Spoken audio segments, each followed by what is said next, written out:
কক্সবাজার যাওয়ার টাকা টাকা নাই যা। আব্বা কিভাবে গেলে টাকা দিবিল না, একটা উপায় আছে আমার কাছে। मस्त प्लान है।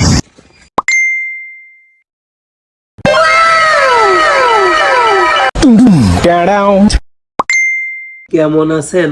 এতদিন পরে আমাকে মনে পড়লো। সে আজকের কথা, আজকের 15-16 বছর আগের কথা। এই কুলসুম বেগম আমার পুরাতন প্রেমিকা আজকে এসএমএস দিল। আপনি করে বলো কেন, অনেক পর করে দিছো আমায়। তার মানে এখনো আমাকে ভালোবাসে আমার পুরাতন প্রেমিকা। আমি মনে হয় ভুল বুঝতেছি। কি যে বলো, আমি এখনো তোমায় নিয়ে ভাবি। তুমি যদি আমার হতে কত সুন্দর করে জীবন কাটিয়ে দিতে পারতাম বলো। বিশ্বাস করো, আমি এখনো তোমায় আগের মতোই ভালোবাসি।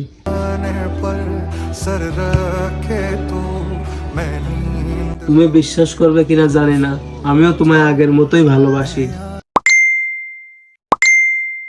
আমিও সব সময় ভাবতে থাকি, আমি যদি তোমার সাথে আমার জীবনটা কাটিয়ে দিতে পারতাম।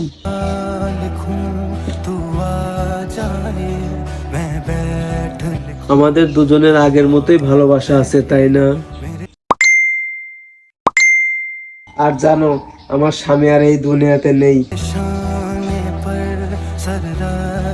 আচ্ছা যাই হোক, আল্লাহর মাল আল্লাহ নিয়ে গেছে। আমারও তো বউ নাই, আল্লাহ নিয়ে গেছে। ওরও স্বামী নাই, আমারও বউ নাই। সেই অল্প বয়সের প্রেম, আবার দুজনে একসাথে হয়ে যাব। ও আচ্ছা, শুনে অনেক কষ্ট পেলাম। আমরা কি দুজন আবার এক হতে পারি না? তোমার বউ আছে না?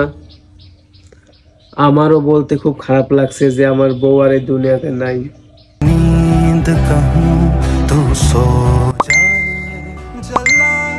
চলো না, আমরা দুজন আবার এক হয়ে যাই। আমিও তো একই কথাই ভাবতেছি। আমারও ওয়াইফ মারা গেছে, তারও স্বামী মারা গেছে। আমাদের স্কুল জীবনের প্রেম, কতই না ভালোবাসছি কুলসুম বেগমকে। আমিও তোমাকে এই কথাটাই বলতে চাচ্ছি, তুমি আমার মুখের কথাটা কেড়ে নিলে। তাহলে আমাকে 10,000 টাকা পাঠাও, তোমার জন্য পাঞ্জাবি পায়জামা আর আমার জন্য শাড়ি কসমেটিক্স কিনে নিয়ে তোমার কাছে আসি, বিয়েটা সেরে ফেলি। তুমি কি বলো? যাই, এতদিনে আমাদের ভালোবাসা পূর্ণতা পাইল। স্কুল জীবনে ভালোবাসা পূর্ণতা না পালে কি এই জীবনে আসে বুড়ো বয়সে এসে ভালোবাসা পূর্ণতা পাইল? তোমার বিকাশ নম্বরটা পাঠাও, আমি টাকা দিয়ে দিচ্ছি।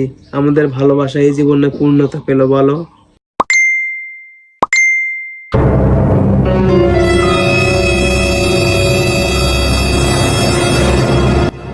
দেখো, 10,000 টাকা দিয়ে দিছি। তাহলে তাড়াতাড়ি চলে এসো আমার ভালোবাসার কুলসুম, আর জিনিসপত্র কিনে একটা পিক দিয়ে দিও, কেমন?